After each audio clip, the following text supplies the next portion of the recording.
Hi, friends. John Moore here, and I'm a spiritual teacher from Maine in the US. And today I'm going to talk to you about luck, specifically spirituality and luck. And we're going to start out by defining luck. What do I mean by the word luck? And we all have kind of an idea, right? A lucky person wins at gambling, a lucky person has positive things happening to them all the time. Um, so, luck, from my perspective, essentially is two things. One, more of the things that you want come your way. So you are attracting the things that you want to have happen or the things that you want to manifest. And two, things that you don't want are being repelled or pushed away or held at bay. This is it's important to have both sides of this coin. And the idea of luck is that you are not actively making them happen. So if I do a specific piece of spiritual work, cast a spell, do a ritual, whatever, to have a very specific outcome and that outcome happens, that's not really considered luck per se. It's more akin to a piece of work that I've done, the results of a piece of work that I've done. So luck is like a natural state where naturally more things come to you that you want and things are repelled for you. Now, very often we think of luck as wealth, right? Money coming to us. We're a very money centric culture. However, you can be lucky in love. You can be lucky with friends. You can be lucky in your career. You can be lucky in coming across an interesting article to read or an interesting YouTube video to follow. Don't forget to subscribe.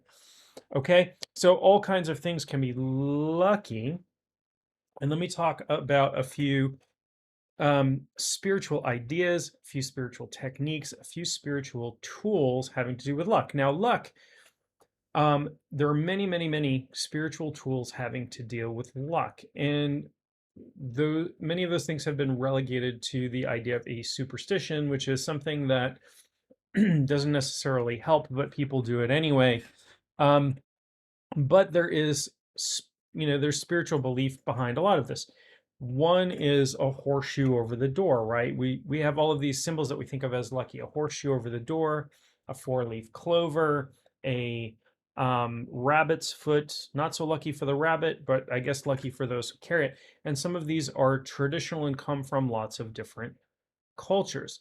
In Chinese culture, you have feng shui, and a lot of feng shui is meant to create positive conditions, right? Which we could equate to luck.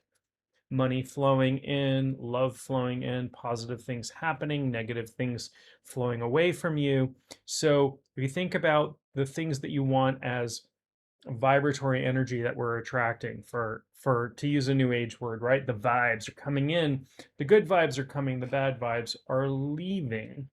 And there are several principles that work on this. One is the principle of like attracting like, or what we call sympathetic magic. Okay, so like attracts like is a spiritual principle, and so we want, lots of harmony in our life. This is one of the ideas behind feng shui, right? And we want to create harmony. We want to create, waterfalls so things are flowing through, or, there are specific money cures in feng shui. Another area of spirituality or type of spirituality or form of spirituality that has a great deal of focus on luck is hoodoo. Hoodoo is also called conjure or root work. It comes out of the African American community, the formerly enslaved community in the United States. It's very syncretic. It mixes lots of different folk traditions and folk magic, and there's a whole lot of stuff having to do with that. I have a pretty popular little luck cure here. This is called Van oil. I made this. You can buy it. It's not expensive to buy a little bottle of this. I make it in larger quantities and I don't sell it. I'm not selling you anything here today. But I use this for myself. Van oil not only a very powerful magical oil, it contains things like lemongrass, citronella, ginger grass, and a few other things. Um, and it uses oils. It combines oils that cut away negativity and bring in lots of positive energy. So it's an all-purpose good luck oil. It's used for dressing candles. Mojo bags. If you don't know what a mojo bag is, it's a little bag containing a number of sacred objects that is blessed and anointed and carried around for specific magical purposes. This is used for anointing yourself if you're going on a date or going gambling or going on a job interview. It brings positive vibes into your field. It also smells really good, so it has a positive psychological effect as well. That's pretty important.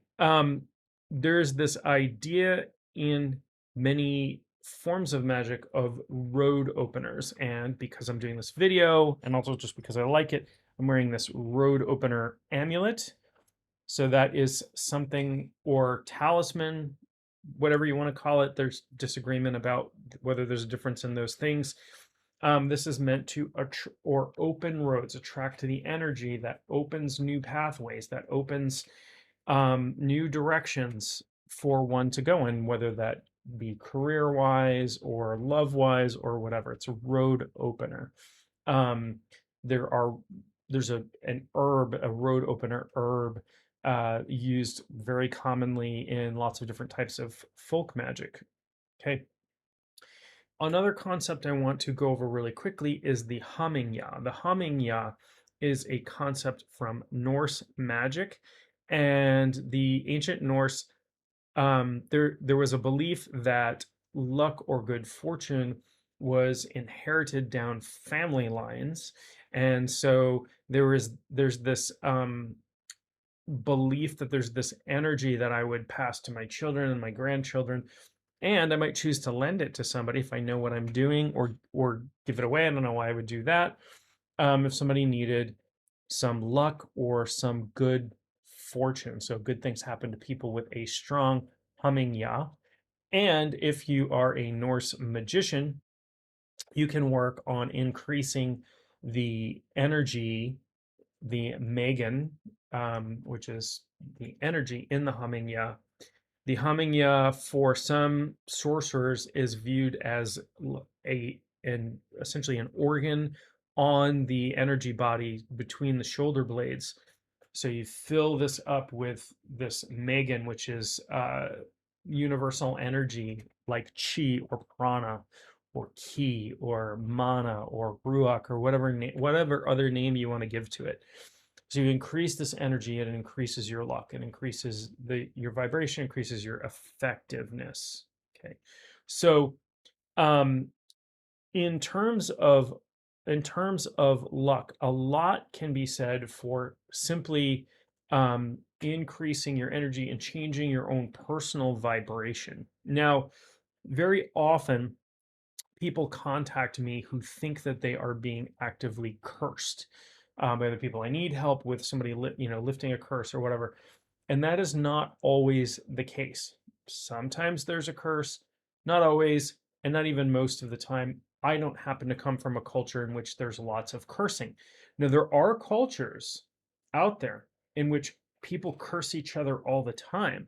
There are shamanic cultures in which shamans are hurling curses and stuff at each other, all the time. Not a path I particularly recommend. So cursing, hexing, that sort of thing. Cursing can cause a real run of bad luck, but if you are experiencing a run of bad luck, unexpected downturns in health, unexpected financial losses, lots of things going wrong for you, that can be other things besides a curse.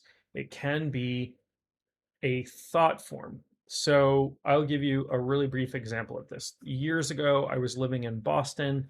I took the subway to get around different places, and I had a doctor's appointment. And I came out of the doctor's appointment, and it was pouring rain. And I had forgotten my wallet, which had my subway card on it. I think I must have been dropped off at the doctor's appointment earlier. because there's no way I could have gotten there in the subway, but I forgot my wallet. I didn't have my subway card, and it started pouring rain. I'm standing out in the rain, and I'm just having a bad day. Thing after thing is kind of going wrong, and I remember thinking, what else, universe? What else could go wrong today? Right? Like I'm inviting in this bad luck. I reached into my backpack. I was carrying a backpack to see if I could gather up enough change to get on the subway, and a pair of scissors had opened up in the bag and jammed right into my fingers, and I started bleeding all over, just pouring blood, standing in the rain. No subway pass, and you know, it it wasn't a curse. It was my own, like, it was my own negativity. It was my own, I was like invited the universe to come in and show me what else could go wrong really quickly. That's not curse energy. So it's contributing to my own bad luck with my mental attitude. And that's something, there's a lot to be said for fixing your attitude. You can go too far. You can have what's called toxic positivity, where your house is on fire and you're like, everything is rainbows and I'm skipping around and everything's lovely and nothing is wrong and nothing can harm me. Very unrealistic, right? Um, but if I had gone, okay, calm down, there's a bunch of stuff that's gone wrong. I'm just gonna, carefully look into my bag to see if there's some change in there. I might have found the pair of scissors that opened up that I jammed my hand into and started bleeding all over the place from. But it was an important lesson for me to learn. So in that respect, there was some good luck that came out of it. And because I knew instantly, I knew that I had invited those circumstances. Years ago, my grandmother went through this like really weird set of bad luck where her, she had fallen for one of these elder scams. They had ripped her off. Um, a bunch of other stuff had happened, like weird things, like her dentist office completely lost all of her records when she showed up for her appointment, had no idea who she was. You know, thing after thing after thing. She was getting weird stuff from the IRS about her husband, my grandfather, who had passed away.